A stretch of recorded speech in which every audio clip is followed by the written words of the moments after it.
Brought to you by V-Guard, co-powered by Sensodyne and Vimal. పలుకులలో kesari. Associate sponsor Ultratech Cement. తెలంగాణలో ధాన్యం దంగలు మొదలు కాబోతోందా? ధాన్యం కొనుగోలుపై కొనసాగుతున్న రాజకీయ రచ ఇకపై బోనస్ వైపు మళ్లబోతోందా? రేవంత్ సర్కార్ తాజాగా తీసుకున్న నిర్ణయం విపక్షాలకు ఒక సరికొత్త రాజకీయ ఆయుధంగా మార్చిన టాక్ వినిపిస్తోంది. తెలంగాణ కేబినెట్ పలు కీలక నిర్ణయాలు తీసుకుంది.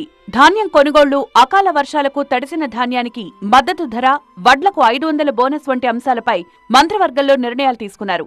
ధాన్యం కొనుగోళ్లు వేగవంతం చేయాలని నిర్ణయించిన ప్రభుత్వం ధాన్యం సేకరణ బాధ్యతలను ఆయా జిల్లాల కలెక్టర్లకు అప్పగించింది. జిల్లా కలెక్టర్లు, అదనపు కలెక్టర్లు, అధికారులు కొనుగోలు కేంద్రాలను పరిశీలించాలని ఆదేశించింది. ఇక వడ్లకు 500 రూపాయల బోనస్ అంశంపై కేబినెట్ కీలక నిర్ణయం తీసుకుంది. ఈ బోనస్ సన్నవడ్లకు మాత్రమే ఇవ్వాలని కేబినెట్ తీర్మానించింది. వచ్చే సీజన్ నుంచి సన్నవడ్లకు మద్దతు ధరపై క్వింటాల్కు 500 రూపాయల బోనస్ ఇవ్వనున్నట్లు మంత్రి పొంగులేటి శ్రీనివాసరెడ్డి తెలిపారు. రాష్ట్రంలోని ప్రభుత్వ పాఠశాలల్లో సన్నబియ్యం సరఫరా చేయాలని నిర్ణయించిన ప్రభుత్వం రైతులు పండించే సన్నబియ్యాన్నే కొనుగోలు చేసి సరఫరా చేయనున్నట్లు తెలిపింది. ఎన్నికల టైంలో సన్నబియ్యం ఇస్తామని మేము వాగ్దానం చేశాం. ఈ రాష్ట్ర అవసరాల కోసం బయట ప్రాంతాల నుంచి సన్నబియ్యం కొనొద్దు అనే ఒక నిర్ణయంతో ఏదైతే ఎన్నికల్లో మేము చెప్పిన దాని ప్రకారం ప్రతి రైతన్నకు, సన్న వడ్లు పండించిన రైతన్నకు క్వింటాలకు 500 రూపాయల బోనస్ని ఈ వచ్చే సీజన్ నుంచి ఇవ్వాలని నిర్ణయించాం. అయితే సన్నవడ్లకు మాత్రమే 500 బోనస్ ఇవ్వాలని తెలంగాణ ప్రభుత్వం తీసుకున్న నిర్ణయాన్ని మాజీ మంత్రి హరీష్ రావు తీవ్రంగా తప్పుపట్టారు.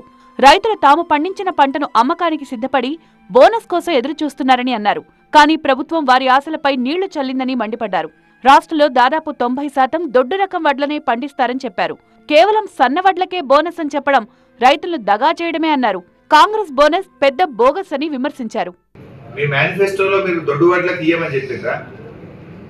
రాష్ట్రంలో వడ్లకు మేము 500 బోనస్ ఇస్తాము, 2500లకు వడ్లు కొంటాము అని మీరు చెప్పారు ఆ రోజు. కానీ ఈరోజు ముఖ్యమంత్రి గారు బోనస్ విషయంలో చేతులు ఎత్తేసాడు. సన్న రకాలకే బోనస్ అంటున్నాడు. రాష్ట్రంలో 80% దొడ్డు వడ్లే పడతాయి, సన్న రకాలు కేవలం 20% పడతాయి. యాసంగిలు అయితే మొత్తం దొడ్డు వడ్లే ఉంటాయి. అంటే ఒక రకంగా మీ ఎన్నికల హామీని మీరు తుంగలు దొక్కిండ్రు, చేతులు ఎత్తేసిండ్రు.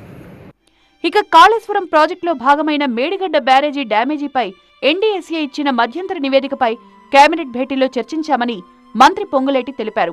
కాళేశ్వరం ప్రాజెక్టు విషయంలో ఎన్డీఎస్ఏ సూచనలకు అనుగుణంగా వ్యవహరిస్తామన్నారు.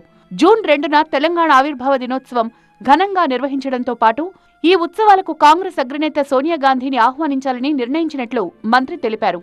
అమ్మ ఆదర్శ కమిటీ ద్వారా ప్రభుత్వ స్కూళ్లు నిర్వహించాలని నిర్ణయించామని వెల్లడించారు. ఏదేవైనా సన్నవడ్లకే 500 బోనస్ ఇవ్వాలని తెలంగాణ ప్రభుత్వం తీసుకున్న నిర్ణయం విపక్షాలకు సరికొత్త రాజకీయ ఆయుధంగా మారచ్చనే చర్చ జరుగుతోంది. Brought to you by V-Guard, co-powered by Sensodyne and Vimal. పలుకులలో kesari. Associate sponsor Ultratech Cement.